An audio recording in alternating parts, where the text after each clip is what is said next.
आपल्या शहरातील घडामोडी जाणून घेण्यासाठी पब्लिक मीडिया चॅनलला सबस्क्राईब करा, लाईक करा आणि जास्तीत जास्त शेअर करा।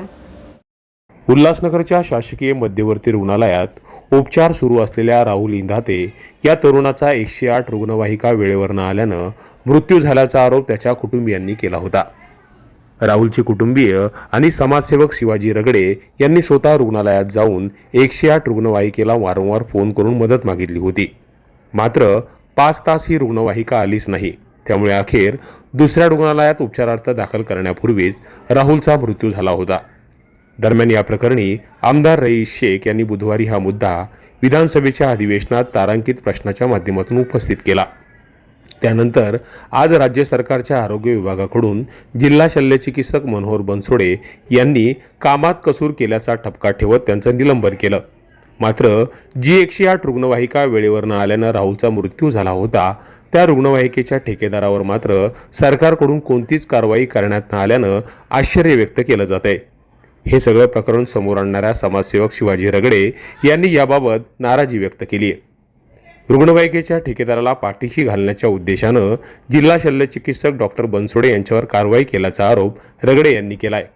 आणि आज राज्य शासनाच्या वतीने डॉक्टर मनोहर बनसोडे यांना तत्कालीन निलंबित करण्यात आलेलं आहे। आम्हाला असं वाटतं की हा जो मुद्दा होता, हा 108 जी ॲम्ब्युलन्स सेवा आहे जो एका ठेकेदाराला दिलेली आहे, त्याच्या दिरंगाईच्या विषयात हा मुद्दा होता। कारण उल्हासनगरमध्येच नव्हे तर संबंध महाराष्ट्रामध्ये 108 रुग्णवाहिका ही सेवा एका खाजगी ठेकेदाराला दिलेली आहे।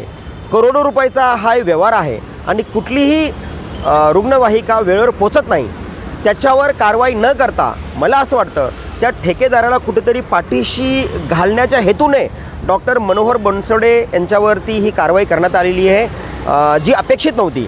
कारण यामध्ये जे डॉक्टर जबाबदार होते त्यांना डॉक्टर मनोहर बनसोडे यांनी इमिडिएटली मेमो इश्यू केले होते व डॉक्टर मनोहर बनसोडे उल्हासनगरमध्ये आल्यापासून अनेक चांगले बदल त्यांनी ह्या रुग्णालयामध्ये केले होते। तर डॉक्टर मनोहर बनसोडेवर कारवाई करणं म्हणजेच कुठेतरी यामध्ये भ्रष्टाचारी ठेकेदाराला ज्याचे संबंध अधिकारी किंवा प्रशासनाबरोबर आहेत हे झाकण्यासाठी डॉक्टर मनोहर बनसोडे यांच्यावर कारवाई केलेली आहे, अशी आम्हाला शंका निर्माण होत आहे। दरम्यान राज्य सरकारच्या डॉक्टर बनसोडे यांच्यावरील कारवाईनंतर चोर सोडून संन्याशाला फाशी दिली अशी प्रतिक्रिया जनमानसातून उमटू लागली आहे। Public media, Ulhasnagar.